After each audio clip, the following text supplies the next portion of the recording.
Magandang umaga po sa ating lahat. Ito po ang ating latest weather update ngayong araw ng Biyernes, August 14, 2026. Ngayong araw may binabantayan nga po tayo na low pressure area na nasa labas ng ating area of responsibility. Ito nga po ay malayo sa ating bansa, mahigit 1,900 kilometers sa silangan ng extreme northern Luzon. Sa ngayon may katamtaman po ito na tsansa na maging bagyo within the next 24 hours. Ngunit ang ating projection po dito sa LPA na ito ay generally kikilos po ito papalayo ng ating bansa, pasilangan at hindi naman po makakaapekto sa ating panahon. Ngunit patuloy pa rin po yung ating mga pag-ulan dulot nitong habagat, especially po dito sa may Luzon and sa western section ng Visayas. So expect po natin, tuloy-tuloy pa rin po yung ating mga makulimlim na panahon and pinakamalalakas po yung ating mga pag-ulan sa Zambales and Bataan. Kaya't meron po tayong nakataas ngayon na heavy rainfall warning, kung saan po ang Zambales at Bataan ay nasa orange heavy rainfall warning.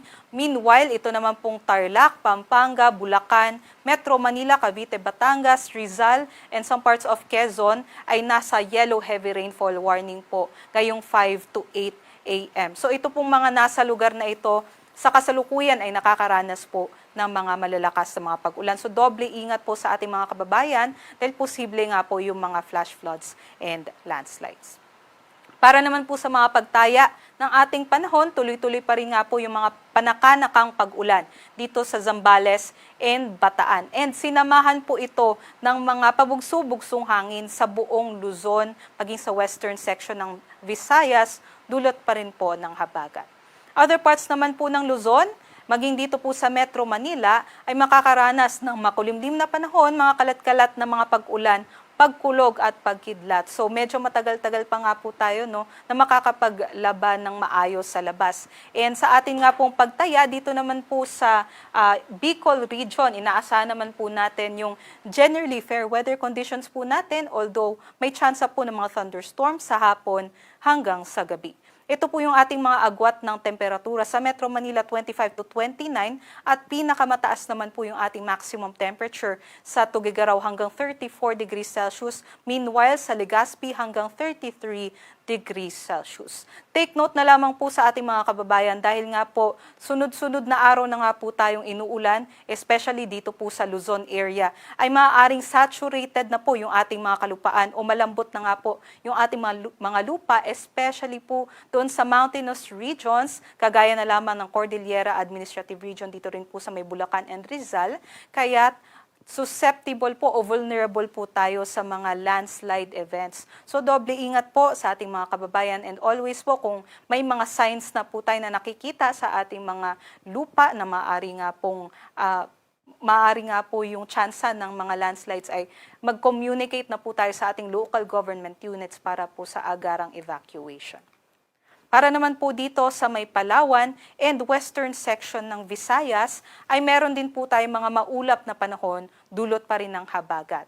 Ngunit sa malaking bahagi naman po ng Visayas and Mindanao, maaaring tirik po yung ating haring araw, especially pagsapit po ng tanghali hanggang hapon. Dahil nga po, dito po sa area na ito ay mahina po o hindi po sila apektado ng habagat. So pagdala po tayo ng mga tubig at panangga po sa matinding sikat ng araw ngayong araw at always po stay hydrated po tayo.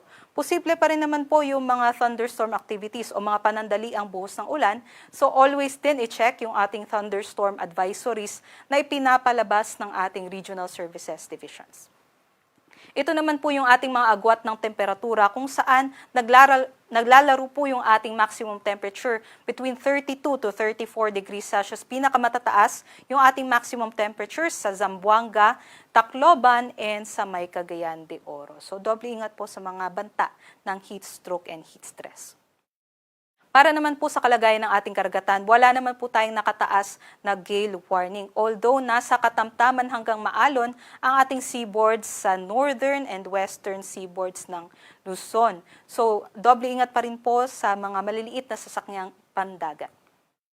Para naman po sa mga nagtatanong, meron po ba tayong bagong sama ng panahon next week? Base po sa ating Tropical Cyclone Threat Potential Forecast, maaaring may panibago pong mamuo na low pressure area dito sa may northeastern portion ng ating Philippine Area of Responsibility at maaari nga po itong kumilos, pakanluran at pumasok ng ating area of responsibility.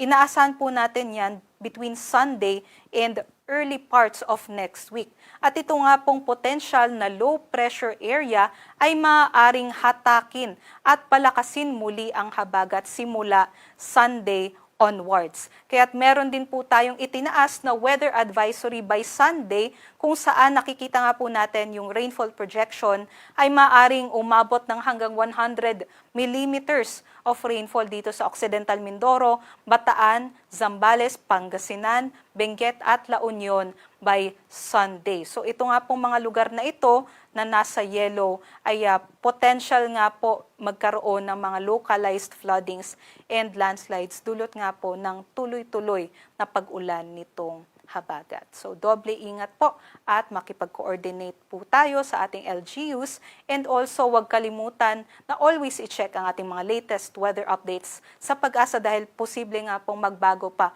ang magiging scenario dun po sa nabanggit ko na potential na low pressure area next week. Dito sa Metro Manila, ang araw po ay sisikat mamayang 5:42 a.m. at lulubog naman mamayang 6:20 p.m.